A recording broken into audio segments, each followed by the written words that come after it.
Hello, doctoral students and candidates. Hi, I want to talk a little bit today about how a dissertation actually works. So here we go. Generally speaking, a dissertation has 5 chapters. Chapter 1, the introduction. Chapter 2, the literature review. Chapter 3, methodology. Okay, stop. Stop right there. We're not going any further. The first 3 chapters of the dissertation make up the dissertation proposal. Okay, so when you're this part of the dissertation, at this particular point, you're applying for permission to write your topic, to study your topic. I'm sorry.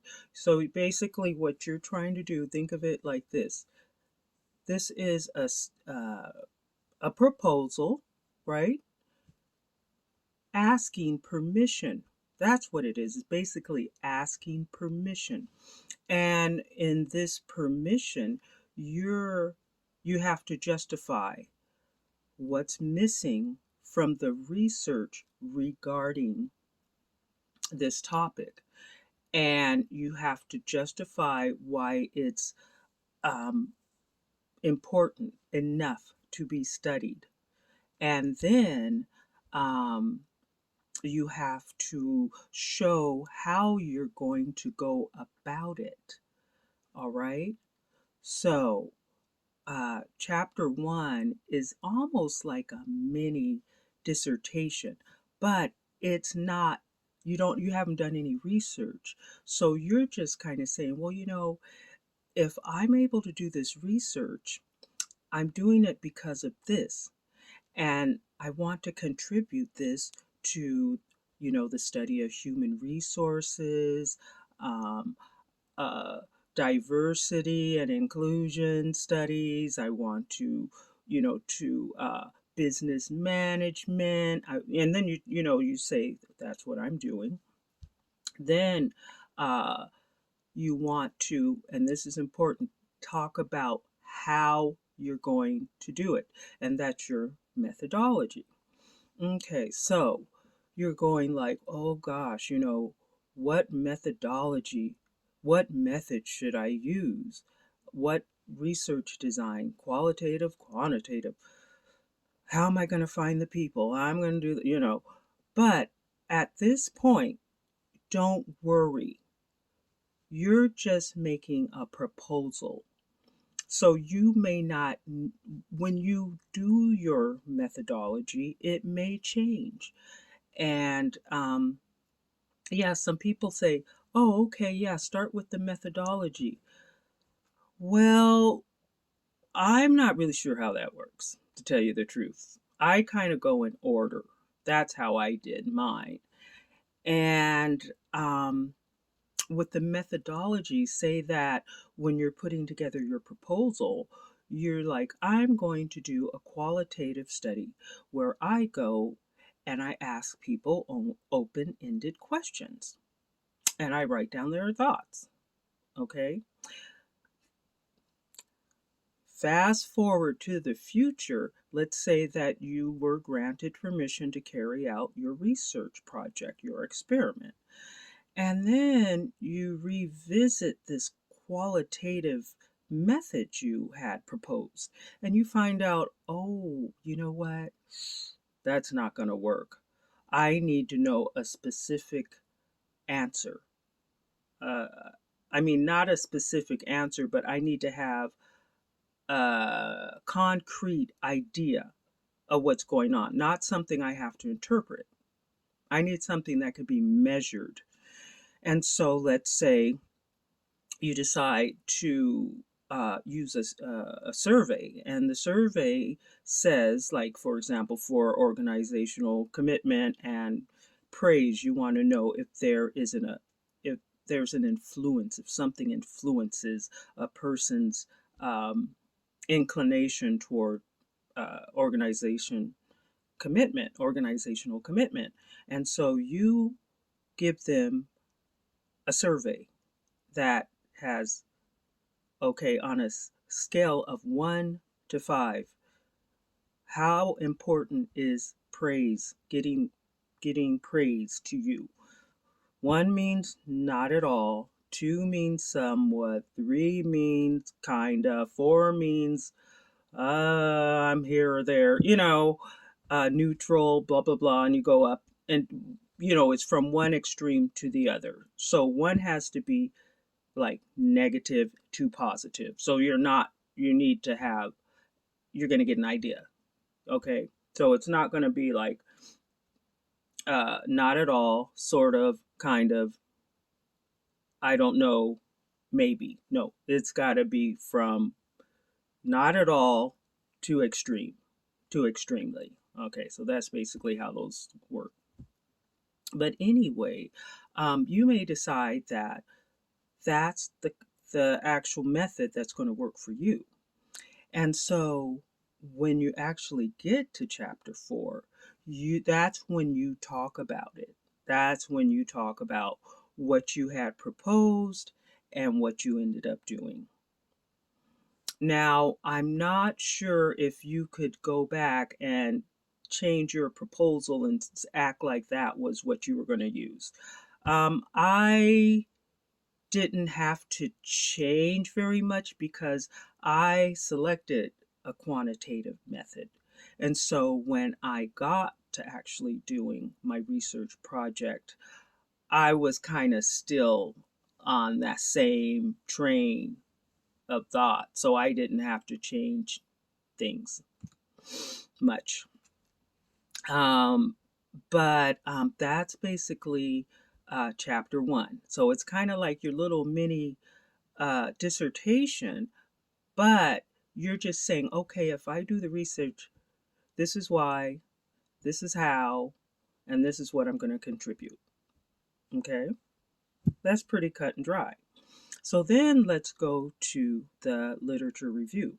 So the literature review, and that's going to be the longest chapter, generally 35 pages or something like that. That may seem like a lot, but when you really start writing your literature review, um, you'll you'll get enough information to fill those pages. Don't worry. But when you do your literature review, don't make the mistake of focusing too much on explaining about your topic. Okay, you do want to give a detailed discussion on your topic, but then you need to move into your theoretical framework. That's another important component to focus on.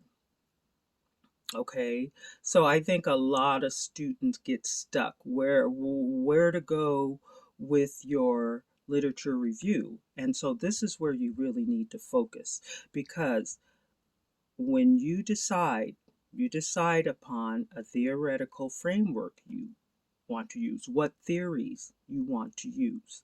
So let's say organizational commitment. Organizational commitment has been studied through the lens of dozens, if not hundreds, if not maybe even thousands of theories. So you need to choose one that you're going to use, and then you're discussing that and how it relates to your study and the history of this and what it was used for, and how it connects to your issue that you're talking about. And so, for example, if you say, well, this method, person organization fit theory was used in this study, and da da da da da, and you talk about that, and then you say, and then signaling theory was also used with organizational commitment, and then uh, you know uh, diversity and inclusion was applied to it, and then this person was and you that's going out way out into left field. You choose a theoretical framework and you stick with that. Don't go, this theory was used with it, and then that theory was used, and then that theory was used, and then that theory was used, and then so and so used this theory. And no, then you're all over the place. Then you're all over the place. So you stick with it, and you want to keep it simple. Okay, it's your first independent study that you're doing all by yourself, and I mean all by yourself. Okay, and you feel like, oh my god, I can't believe it, but you're doing this all by yourself, so don't make it complicated. Don't make it complicated. It's your first independent project, so don't try to use these really sophisticated techniques and you know these multiple theories that you know intersect, and you know all all kind of variables, and you know 5 or 6 um hypothesis, and oh no, no, no. I started out, I had one research question. I had one research question. Now when I got to the point of doing the experiment, the research question branched into, like it stayed one research question, but there were 5 or 6 different answers I got. So it can never be too simple, because once you get into your experiment, then it's going to branch out. Okay, so then let's go again, uh, to the let's see, to the methodology. Okay, the methodology is how you're going to do the research, and like I say, that can change. That can change, but you do need to propose something. You want, it's got to be complete. Your Those first 3 chapters are the hardest. Once you get your proposal, once your proposal is accepted, oh, you smooth selling. You only have maybe months. You shouldn't be working on, once you get your proposal accepted, you shouldn't be in there for 2 and 3 and 4 more years. You should be out of there in less than a year. Because you do your experiment, you diagnose and interpret the results. Chapter 5, reporting the results. You're reporting what happened and what went down and what you came up with. I could talk like this now. I couldn't before. But yeah, so when you get through that point, you're okay. All right? But like I say, and another thing I want to mention is, when you're writing, you want to be succinct and get to the point. You don't need all that colorful language. And I don't mean colorful and like swearing and all that, but I mean colorful as poetic. And, you don't want to write a novel. Your professors do not want to read a novel. They have seen it. They will, it's fluff, like I say, fluff. I've talked about that before. And, um, you only need to say things like, according to Smith and Jones, 2019. You don't need to say, in the words of the outstanding scholar and expert in human, you know, condition. something like that. That's fluff.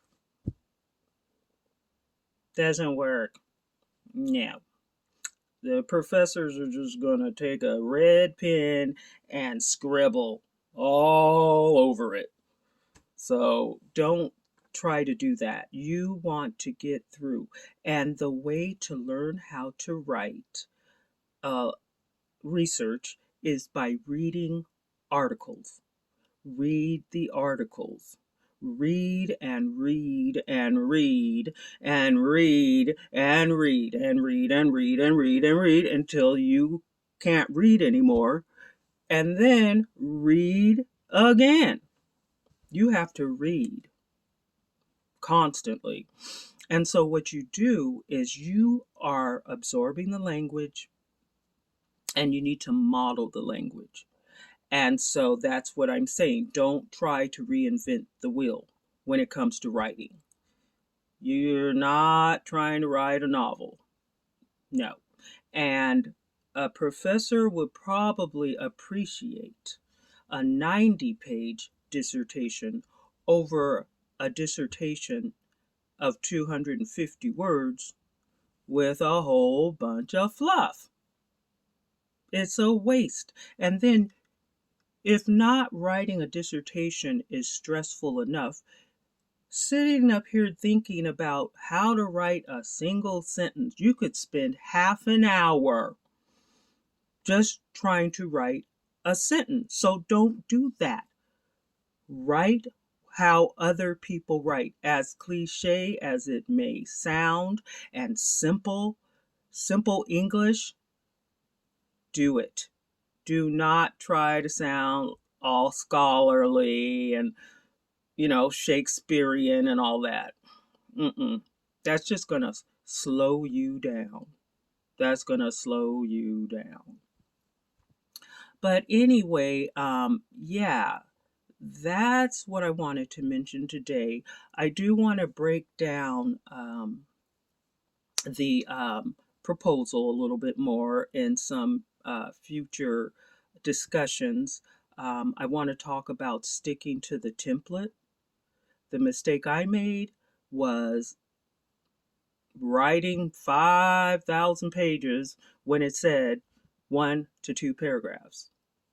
And I encourage people to challenge themselves and write 1 paragraph. You could write 2 paragraphs, but if you can, take those 2 paragraphs and see if you can get your point across in one. That's a very good habit to develop, getting to the point. Anyway, I don't want to go on too long, but yeah, that is basically how a dissertation works. Okay? So, until next time, thanks so much, and we will talk again. Bye.